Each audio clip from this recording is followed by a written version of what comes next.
صبح کے 8 بجے ہیں۔ جنرل ضیاء الحق کی فوجی آمریت کا دور ہے۔ گورنر ہاؤس پنجاب کے وسیع و عریض لان میں governor Punjab lieutenant general Ghulam Jilani Khan اور کامرس منسٹر میاں زاہد سرفراز کسی اہم معاملے پر الجھے ہوئے ہیں۔ سفید کرتا شلوار میں ملبوس ایک نوجوان کچھ دور دائیں بائیں ٹہل رہا ہے۔ اتنے میں گورنر صاحب کو ناشتے کا خیال آتا ہے۔ وہ خانسامہ کو بلا کر آرڈر کرتے ہیں۔ خانسامہ تمام آئٹمز نوٹ کر لیتا ہے اور کچن کی جانب لوٹ جاتا ہے۔ یہ دونوں پھر فائلوں میں گم ہو جاتے ہیں۔ میاں زاہد سرفراز بتاتے ہیں کہ اچانک گورنر صاحب کو انار کا جوس یاد آیا۔ وہ آفر کرتے ہیں، زاہد تم بھی جوس پیو، بہت مزے کا ہے۔ جی سر۔ میرے ہاں کہتے ہی لیفٹیننٹ جنرل غلام جیلانی خان سفید کرتا شلوار میں ملبوس دور ٹہلتے نوجوان کو آواز دے کر کہتے ہیں، نواز جاؤ خانسامہ سے کہو کہ انار کا جوس بھی لے آئے، اور لڑکا فوراً کچن کی طرف چل پڑتا ہے۔ زاہد سرفراز نے اس لڑکے کو پہلی مرتبہ دیکھا تھا۔ پوچھنے پر گورنر نے بتایا کہ یہ اتفاق فاؤنڈری والے میاں شریف کا بیٹا نواز شریف ہے۔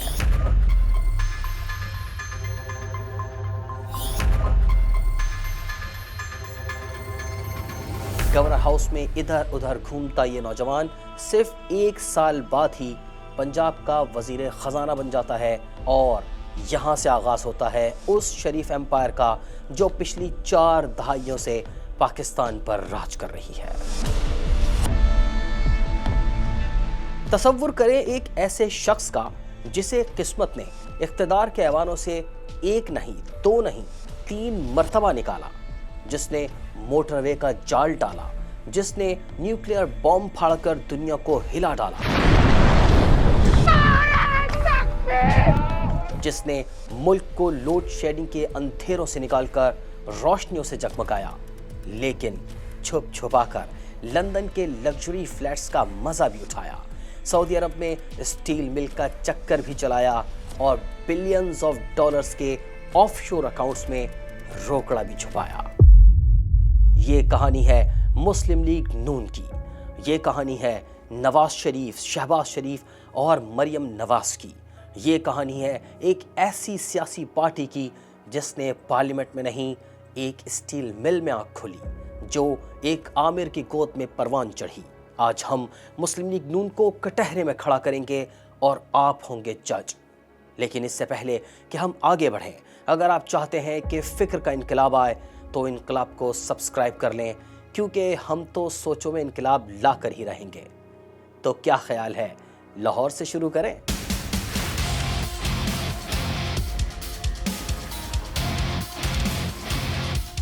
یہ ہے شہر لاہور، مسلم لیگ نون کا گڑھ، ایک ماڈل سٹی، چوڑی، کشادہ اور صاف ستھری سڑکوں کا جال، ٹریفک کو رواں دواں رکھنے والے فلائی اوورز کا بہترین امتزاج، بڑی شاہراہوں کو ایک دوسرے سے ملاتے انڈر پاسز، شہر کے ایک کنارے سے دوسرے کنارے تک دوڑتی بھاگتی اورنج لائن ٹرینیں جو وقت پر آتی ہیں اور وقت پر پہنچاتی ہیں، میٹرو بسیں جن کا کرایہ نہ ہونے کے برابر ہے، بہترین انفراسٹرکچر، اور ان سب سے خوش یہاں کے عوام۔ جس طرح سے لاہور ہے is far better than Karachi in terms of infrastructure, in terms of safety.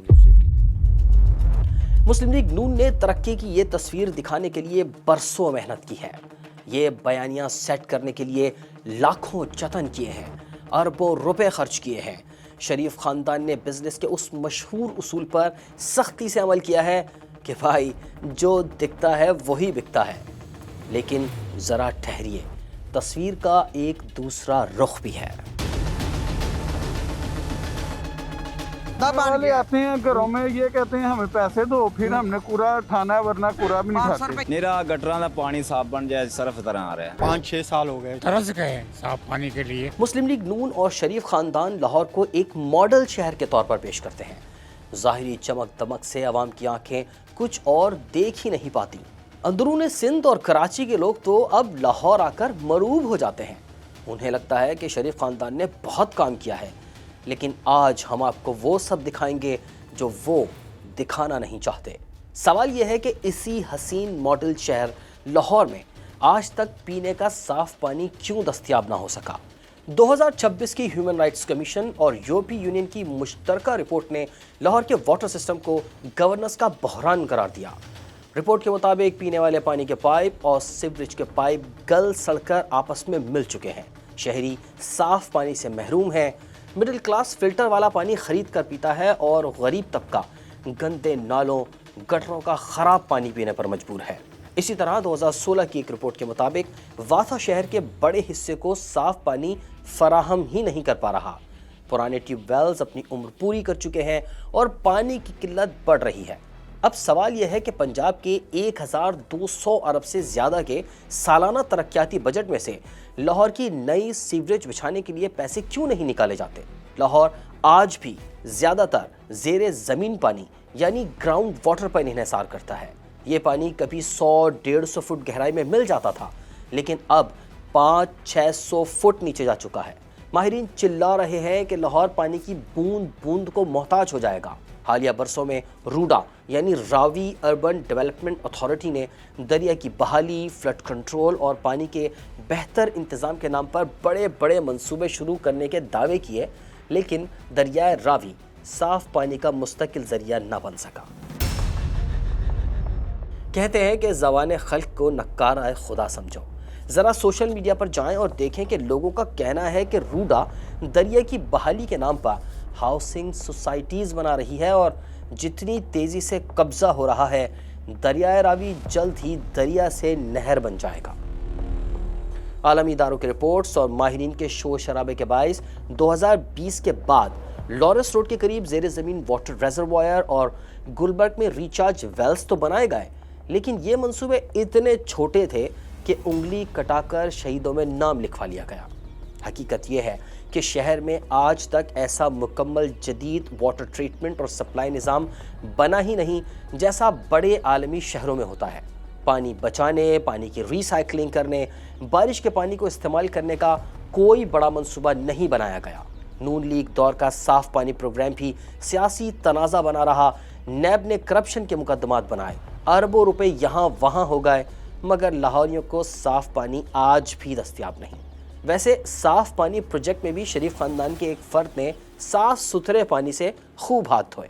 वो शख्स कौन था, आगे आपको पता चल जाएगा।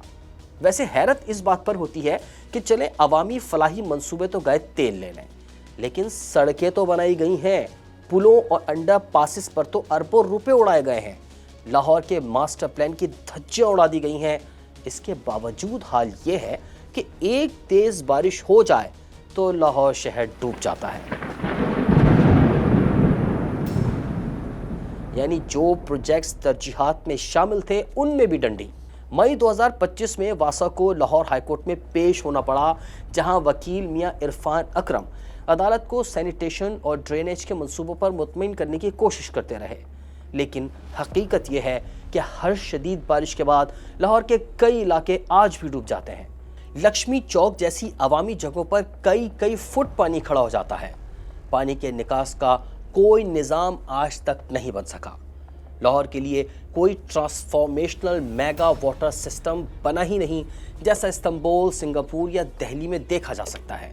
इसीलिए आज भी लाहौर में बॉटल वाटर इंडस्ट्री फल फूल रही है। लोग घरों में बोर लगवा रहे हैं और पानी की आलूदगी एक बड़ा मसला है। आजकल तो खैर से लाहौर मेट्रो, फ्लाईओवर्स और सड़कों से मशहूर है। माजी में लाहौर को बागों, दरख्तों और पार्कों का शहर कहा जाता था। अंग्रेज़ दौर में यहाँ की मॉल रोड को सुबह शाम धोया जाता था। पार्क तो आज भी मौजूद है, लेकिन क्या आप जानते हैं कि इन बड़े बड़े पार्क्स में से कोई भी मुस्लिम लीग नून ने नहीं बनाया। लाहौर के तमाम बड़े पार्क्स शरीफ ख़ानदान से पहले के बने हुए हैं। लॉरेंस गार्डन, जिसे अब बाग़े जिना कहा जाता है, अंग्रेज़ों ने बनाया था। मॉडल टाउन की आबादी और पार्क भी पुराने बने हुए हैं। लाहौर का मशहूर race course park general Zia दौर के गवर्नर पंजाब जनरल गुलाम जिलानी खान ने बनाया। गुलशन इकबाल पार्क भी जनरल जिलानी का बनाया हुआ है। शरीफ ब्रादरान को 40 साल में 7-8 बार इक़्तिदार मिला। 10-10 साल मुसलसल ये तख्ते लाहौर के मालिक और हाकिम रहे। लाहौर में एक भी पार्क ना बना सके, उल्टा हज़ारों लाखों दरख्त कटवा दिए, सड़कों की तोसी के नाम पर ग्रीन बेल्ट उजाड़ दी, सरसब्ज लाहौर को कंक्रीट का जंगल बना दिया। یہی وجہ ہے کہ لاہور دنیا کے آلودہ ترین شہروں میں پہلے یا دوسرے نمبر پر رہتا ہے۔ شہر لاہور آج بھی پورا دن آلودہ ترین شہروں کی فہرست میں پہلے اور دوسرے نمبر پر رہا۔ The air quality index in Lahore soared to 388 on Sunday morning. چلیے پاکس کو چھوڑیں، لاہور جیسے بڑے شہر کے لیے پچھلے 30-32 سال میں کوئی نیا بڑا جنرل اسپتال تک نہیں بن سکا۔ جینا اسپتال آخری بڑا اسپتال تھا جو 1988 میں بنا اور 94 میں کام کا آغاز کیا۔ اس کے بعد لاہور کی آبادی دوگنی ہو گئی، مگر لاہور والوں کو علاج معالجے کے لیے کوئی نیا اسپتال نہ مل سکا۔ پرانے اسپتالوں کی توسیع، نئے بلاکس اور اپ گریڈیشن کے نام پر عوام کی صحت کو ڈرپ اور بجٹ کو چونا ہی لگایا جاتا رہا۔ البتہ سڑکیں، پل، انڈر پاس اور ٹرین پروجیکٹس ضرور بنے۔ اورنج ٹرین 250-300 ارب روپے قرض لے کر بنائی گئی۔ سوال آخر یہ ہے کہ یہ مہربانی کیوں کی گئی؟ لاہور کے صحافی اس کی ایک ہی وجہ بتاتے ہیں کہ ان بڑے منصوبوں کے ساتھ کک بیکس اور کرپشن انوالو ہے۔ جتنا بڑا پروجیکٹ اتنا ہی اس میں کمائی کا امکان۔ 60 ارب کا پروجیکٹ ہو تو 2-2.5 ارب آرام سے ایک سائٹ پر ہو جاتے ہیں۔ مزے کی بات ہے کہ ان تمام منصوبوں کے آفیشیل کاغذات جس بلڈنگ میں رکھے جاتے ہیں وہاں اکثر آگ لگ جاتی ہے، ریکارڈ ضائع ہو جاتا ہے۔ یعنی ایک سال میں ریکارڈ اسپیڈ سے سڑک بن گئی، فلائی اوور بن گیا اور پھر اتنی ہی اسپیڈ سے ریکارڈ کو آگ بھی لگ گئی، یا گستاخ رپورٹرز کے بقول آگ لگا دی گئی۔ مئی 2013 میں LDA پلازا میں آگ لگی جس میں بہت سا ریکارڈ جل گیا۔ فورنسک ماہرین کی تحقیقات سے ثابت ہوا کہ یہ حادثہ نہیں تھا۔ جون 2004 میں LDA بلڈنگ میں آگ لگی اور 2018 میں علی ٹاور میں آگ لگی جو شہباز شریف کے داماد کی ملکیت ہے۔ صاف پانی اسکینڈل سمیت ان کے خلاف نیب کی کئی انکوائریاں چل رہی تھیں۔ الزام لگتا ہے کہ وہاں بھی بہت سا ریکارڈ جل گیا۔ اوہ، ہم موٹر وے کو تو بھول ہی گئے۔ چلیے موٹر وے کا سفر کرتے ہیں۔ آپ شریف فیملی کے بارے میں جو چاہیں کہیں، لیکن کچھ کام ایسے ہیں جن کو نظر انداز کرنا ممکن نہیں۔ آپ نواز شریف سے نفرت کریں یا محبت، لیکن آپ نقشوں کو اگنور نہیں کر سکتے۔ مسلم لیگ نون نے پاکستان کو تاریخ کا پہلا موٹر وے دیا، وہ موٹر وے جس نے پاکستان میں لاجسٹک کو ہمیشہ کے لیے تبدیل کر دیا۔ جب نواز شریف نے لاہور اسلام آباد موٹر وے بنانے کا فیصلہ کیا تب مخالفین نے اسے پاگل پن قرار دیا۔ پاکستان نے 6 لینز پر مشتمل ایسا روڈ پہلے کبھی نہیں دیکھا تھا۔ 367 یعنی 367 کلومیٹر طویل سڑک، ورلڈ کلاس ٹیسٹ ایریاز۔ یہ صرف ایک روڈ نہیں تھا بلکہ اعلان تھا کہ پاکستان بھی بنا سکتا ہے۔ آج پاکستان کا موٹر وے نیٹ ورک 1800 کلومیٹر طویل ہو چکا ہے، جس کا کریڈٹ نواز شریف اور مسلم لیگ نون کو جاتا ہے۔ لیکن پھر ایک کتاب منظر عام پر آئی جس نے دھماکہ کر دیا۔ ریمنڈ بیکر کی کتاب کیپٹلزمز ایکلیز ہیل۔ وہ لکھتے ہیں کہ موٹر وے کا ابتدائی تخمینہ 8.5 بلین روپے لگایا گیا تھا۔ منصوبے کے لیے 2 مرتبہ بولیاں لگائی گئی اور دونوں مرتبہ کوریا کی ڈیوو کمپنی فاتح رہی۔ راتوں میں ہونے والی ملاقاتیں رنگ لائیں، موٹر وے کا ٹھیکہ ڈیوو کمپنی کو دے دیا گیا، جس کے پاس بڑے بین الاقوامی موٹر ویز بنانے کا کوئی خاص تجربہ تھا ہی نہیں۔ بنیادی طور پر وہ گاڑیاں بنانے والی کمپنی تھی۔ آخرکار 8.5 بلین کا منصوبہ اپنے اختتام تک پاکستان کو 20 بلین روپے کا پڑا۔ نواز شریف کے سیکرٹری خارجہ شمشاد احمد خان ایک قصہ بیان کرتے ہیں، چلیے آپ کو بھی سناتے ہیں۔ ان دنوں شمشاد احمد خان جنوبی کوریا میں پاکستان کے سفیر تھے۔ وزیر اعظم کے اعزاز میں ایک تقریب میں جنوبی کوریا کے دیگر ٹاپ بزنس مینوں کے ساتھ ڈیوو کمپنی کا CEO کم وو چنگ بھی شریک تھا۔ اس کا تعارف میاں صاحب سے کروایا گیا تو انہوں نے خلاف معمول کافی دیر تک کورین بزنس مین سے گفتگو کی، پھر فون نمبروں کے تبادلے بھی ہوئے، بات آئی گئی ہو گئی۔ شمشاد احمد خان بتاتے ہیں کہ وہ چند سال بعد کوریا گئے تو ایک تقریب میں ڈیوو کمپنی کے CEO سے ملاقات ہو گئی۔ اس نے کان میں شمشاد احمد کو بتایا کہ وہ جیل بھیج دیا گیا تھا، آج کل پیرول پر باہر ہے۔ شمشاد احمد خان نے حیرت سے پوچھا کہ کیا وجہ تھی۔ پتہ چلا کہ ان پر الزام لگا تھا کہ ڈیوو کمپنی کے CEO کے طور پر اسلام آباد لاہور موٹر وے پروجیکٹ میں کک بیکس میں انوالو تھے۔ شمشاد احمد خان یہ واقعہ سنا کر خاموش ہو جاتے ہیں۔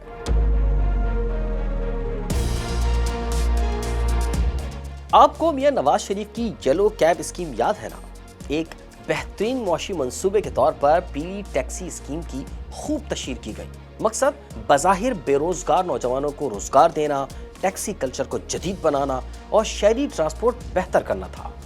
लेकिन रेमंड बेकर ने अपनी किताब में येलो कैब स्कीम को एक दिलचस्प अंदाज में मोटरवे से जोड़ा है। वो लिखते हैं कि एक बड़े मोटरवे को जाहिर है ज्यादा गाड़ियों की भी जरूरत थी और इसीलिए नवाज शरीफ ने येलो कैब स्कीम शुरू की। 50,000 गाड़ियां इंपोर्ट करने की इजाजत दी गई, वो भी ड्यूटी फ्री। पाकिस्तान को 700 मिलियन रुपए का नुकसान सिर्फ कस्टम ड्यूटी की मद में हुआ। दूसरी तरफ बैंकों को मजबूर किया गया कि सिर्फ 10% डिपॉजिट पर लोगों को ये टैक्सियां इशू कर दी जाएं। क्रिश्चियन साइंस मॉनिटर ने 1993 में रिपोर्ट किया कि मुस्लिम लीग नून के सियासी कारकुनों और रहनुमाओं ने खूब हाथ रंगे, जाली कागजात पर कई टैक्सियां इशू करवाईं और फिर सब कुछ हड़प कर गए। 60% लोगों ने किस्तें भरी ही नहीं। तब बैंक प्राइवेटाइज नहीं हुए थे, लिहाजा सरकारी बैंकों ने बगैर किसी ठोस मनसूबाबंदी या माली जमानत के हुकूमती अहकामात की पाबंदी की और उन्हें $500 मिलियन का खसारा हुआ। बेशतर लोगों ने टैक्सियां चलाने के बजाय या तो गाड़ी को ज़ाती इस्तेमाल में रखा या बेच खाया। वैसे इस स्कीम को मुकम्मल नाकामी कहना भी दुरुस्त नहीं होगा। इस मंसूबे की वजह से पुरानी खस्ता हाल टैक्सियों की जगह नई गाड़ियां आईं, हज़ारों अफराद को वक्ती रोज़गार मिला, शहरी ट्रांसपोर्ट कल्चर में तब्दीली आई और पाकिस्तान में स्मॉल कार्स की डिमांड में इजाफा हुआ। बाज़ लोग आज भी 90s की इंपोर्टेड येलो कैब टोयोटास को याद करते हैं, क्योंकि उस दौर में पाकिस्तानी सड़कों पर रिलेटिवली बेहतर गाड़ियां आईं, लेकिन ये तमाम फ़ायदे ज़्यादातर शॉर्ट टर्म थे। मुस्लिम लीग नून जब 2013 में इक़्तिदार में आई तो मुल्क लोड शेडिंग के अंधेरों में डूबा हुआ था।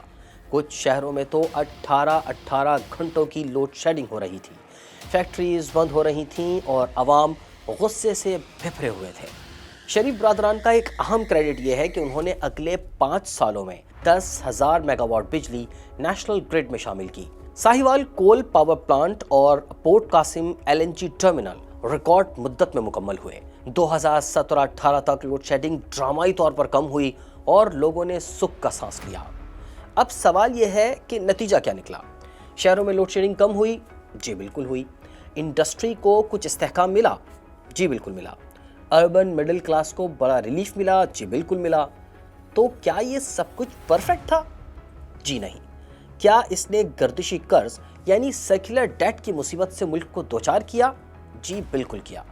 डॉन की 2024 की एक रिपोर्ट के मुताबिक ये कर्ज 6 ट्रिलियन रुपए तक पहुंच चुका है।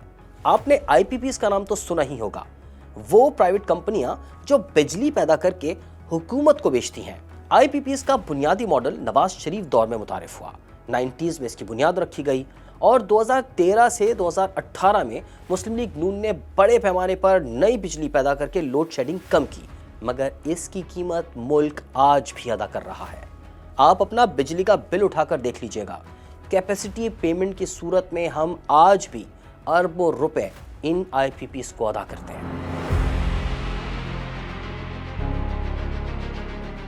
पाकिस्तान की पहली mass transit metro rail, Lahore orange line metro train, Karachi की green line BRT, Rawalpindi, Multan और पेशावर की मेट्रो बसेस, सब की बुनियाद मुस्लिम लीग नून के दौर में रखी गई। चाहे आप इसे अच्छा कहें या बुरा, लेकिन पाकिस्तान के शहर इन मंसूबों की वजह से एक मुख्तलिफ अंदाज से आगे बढ़ने लगे। अगर मुस्लिम लीग नून और नवाज शरीफ के किसी काम को सबसे बड़ा कारनामा कहा जा सकता है तो वो यकीनन CPEC है। चीन पाकिस्तान मुआशी राहदारी। पाकिस्तान ने चीन के साथ $62 बिलियन का मुआहदा किया। बलूचिस्तान में सड़कों का जाल, गवादर में डीप सी पोर्ट और पूरे मुल्क में एनर्जी प्रोजेक्ट्स। CPEC ने पाकिस्तान को एक रीजनल ट्रेड हब में तब्दील कर दिया। मुखालफिन कहते हैं कि कर्जों की शराइत आसान नहीं और मुआहदे भी शफाफ तरीके से नहीं किए गए, लेकिन CPEC के तहत जो इंफ्रास्ट्रक्चर खड़ा किया गया उसने साउथ एशिया में पाकिस्तानी अहमियत को बेइंतहा बढ़ा दिया है।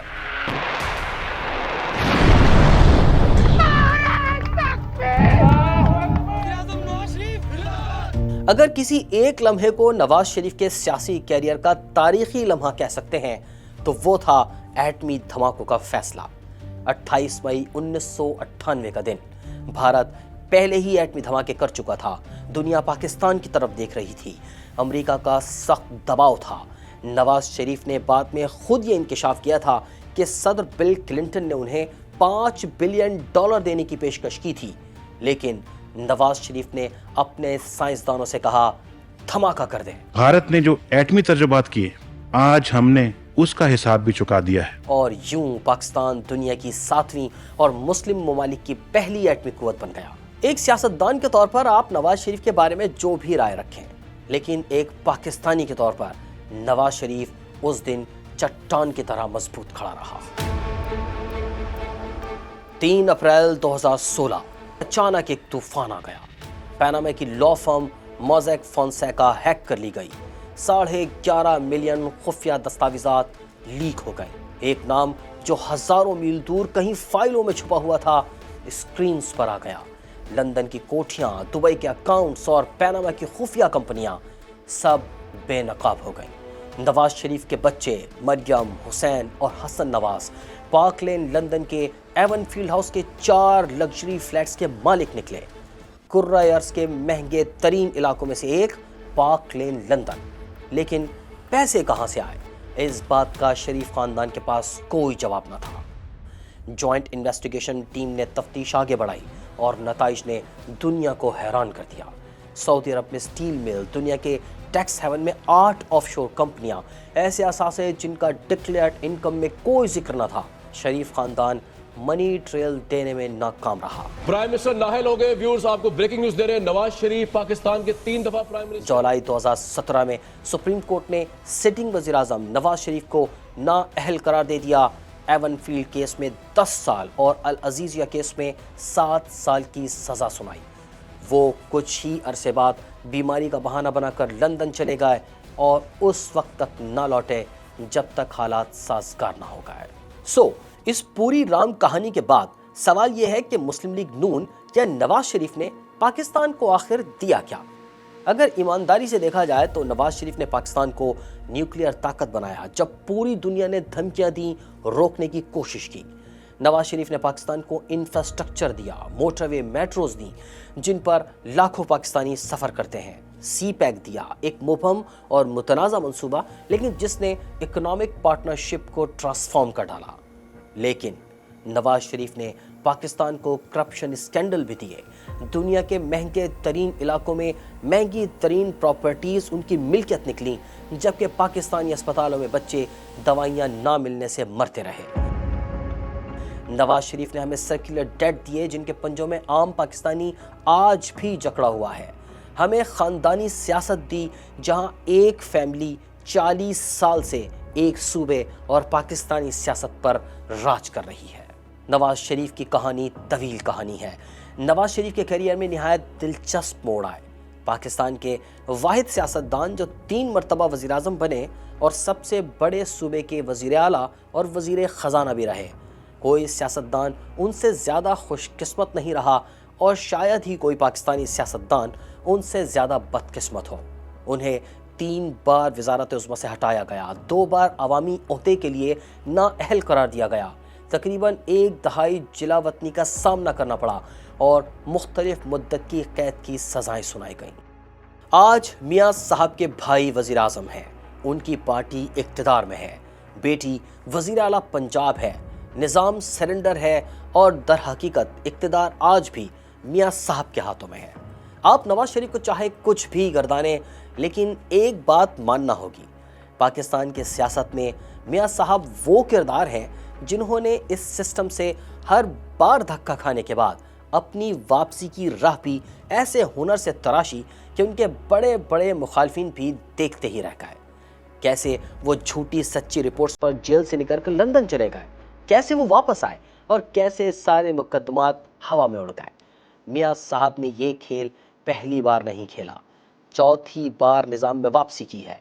लोग कहते हैं एक जरदारी सब पे भारी, और कुछ का ख्याल है कि मौलाना फजलुर रहमान सियासत के बेताज बादशाह हैं, जबकि हकीकतन पाकिस्तानी सियासत के मैदान में नवाज शरीफ से काइया शख्स ताहाल कोई नहीं। आप इसे सियासत कहें, मुनाफिकत कहें, सौदेबाजी कहें, वो आपकी मर्जी। मियाँ साहब सूरत से भोले हैं, लेकिन उनको भोला समझने वाले वाकई बहुत भोले हैं।